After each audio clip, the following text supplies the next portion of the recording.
Hindi ko kailangan ng financial education. Ang kailangan ko, makakain ng pamilya ko sa araw-araw. Imagine this. Araw-araw ka nagtatrabaho, pagod, puyat, sakripisyo, pero hanggang ngayon, lagi ka pa rin kapos. Ang financial education, hindi pang mayaman lang. It is for everyone.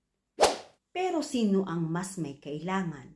Ikaw, ako, tayo, yung gustong umalis sa hirap.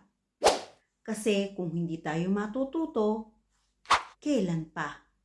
Kapag wala ka na sa trabaho, kapag matanda ka na, kapag may emergency na, hindi mo ginagawa ito para yumaman.